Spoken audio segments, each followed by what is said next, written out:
Social media ഇതുവരെ നമ്മളെ destruct ചെയ്യായിരുന്നു അല്ലെങ്കിൽ നമ്മളെ നശിപ്പിക്കുകയായിരുന്നു ചെയ്തുകൊണ്ടിരുന്നത് എന്നുണ്ടെങ്കിൽ നമ്മൾ സോഷ്യൽ മീഡിയ ഉപയോഗിച്ച് നമ്മളെ കൺസ്ട്രക്ട് ചെയ്യാൻ ഉപയോഗിക്കുക, പേഴ്സണൽ ഡെവലപ്പ് ചെയ്യാൻ വേണ്ടി ഉപയോഗിക്കുക. സിമ്പിളായിട്ട് ഇത്രയേ ഉള്ളൂ. കൺസെപ്ഷൻ കുറക്കണമെങ്കിൽ പ്രൊഡക്ഷൻ കൂട്ടാൻ വേണ്ടിയിട്ട് കൺസ്യൂം ചെയ്യുക. പ്രൊഡക്ഷൻ കൂട്ടുമ്പോൾ നമുക്ക് കൺസ്യൂം ചെയ്യേണ്ട ആവശ്യം വരും യൂസ്ഫുൾ ഇൻഫർമേഷൻ. ആ യൂസ്ഫുൾ ഇൻഫർമേഷൻ സെർച്ച് ചെയ്ത് കണ്ടുപിടിച്ചിട്ട് ഒരു ബാലൻസിൽ കീപ്പ് ചെയ്ത് പോകുക എന്നുള്ളതാണ്. സോഷ്യൽ മീഡിയ ഉപയോഗിക്കുമ്പോൾ നമ്മൾ ഒരുപാട് കൺസ്യൂം ചെയ്തുകൊണ്ടേയിരിക്കുകയാണ്. കണ്ടന്റ് കൺസ്യൂം ചെയ്തുകൊണ്ടിരിക്കുക, ഇൻഫർമേഷൻ ഉള്ളിലേക്ക് എടുത്തുകൊണ്ടിരിക്കുക.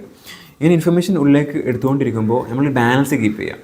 ഇൻഫർമേഷൻ പുറത്തേക്ക് കൊടുക്കാനും കൂടി ശ്രമിക്കുക. കണ്ടന്റ് ക്രിയേറ്റ് ചെയ്യാൻ നോക്കുക, പ്രോഡക്റ്റ് ഉണ്ടാക്കാൻ നോക്കുക, നിർമ്മിക്കാൻ നോക്കുക, പ്രൊഡ്യൂസ് ചെയ്യാൻ നോക്കുക. കൺസ്യൂം ചെയ്യലും പ്രൊഡ്യൂസ് ചെയ്യലും ഒരു ബാലൻസ്ഡ് ആകുമ്പോൾ ഓട്ടോമാറ്റിക്കായിട്ട് സോഷ്യൽ മീഡിയ യൂസേജ് ഒരു ബാലൻസ്ഡ് ആവും. പ്രൊഡ്യൂസ് ചെയ്യുമ്പോൾ നമ്മൾ പേഴ്സണലി ഡെവലപ്പ് ചെയ്യണം, നമ്മൾ സ്കില്ല് ഡെവലപ്പ് ചെയ്യണം.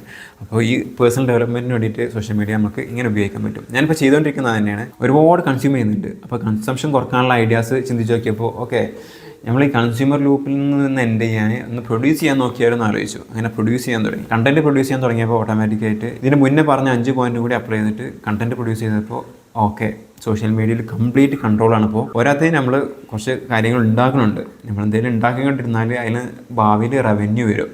ആ ക്വാളിറ്റി ഇൻക്രീസ് ചെയ്ത് അവസാനം റവന്യൂ വന്ന് തുടങ്ങും എന്നുള്ളതാണ്.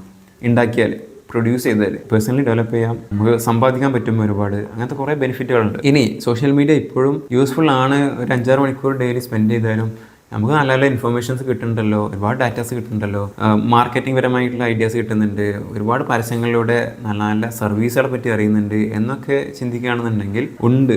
ഏതൊരു പ്ലാറ്റ്ഫോം ആയാലും അതിൻ്റെ ഉപയോഗത്തേക്കാൾ കൂടുതൽ അല്ലെങ്കിൽ അതിൻ്റെ ഗുണത്തേക്കാൾ കൂടുതൽ അതിൻ്റെ ദോഷമാണെങ്കിൽ അത് ഒഴിവാക്കാണ് ഏറ്റവും നല്ലത്. ഈ സോഷ്യൽ മീഡിയ കണ്ടൻസിൽ നമുക്ക് ഫീഡ് ചെയ്യുന്ന കണ്ടൻറ്റിൽ ഭൂരിഭാഗം പറ്റുന്നത് ഒന്നില്ലെങ്കിൽ ഡാൻസ്, അതിൽ ന്യൂഡിറ്റി ഉണ്ടാവും, അതിൽ എൻ്റർടൈൻമെൻറ്റൽ കണ്ടൻറ്റ് ഉണ്ടാവും, അതിൽ ഫുഡ് റിലേറ്റഡ് കണ്ടൻറ്റ് ഉണ്ടാവും.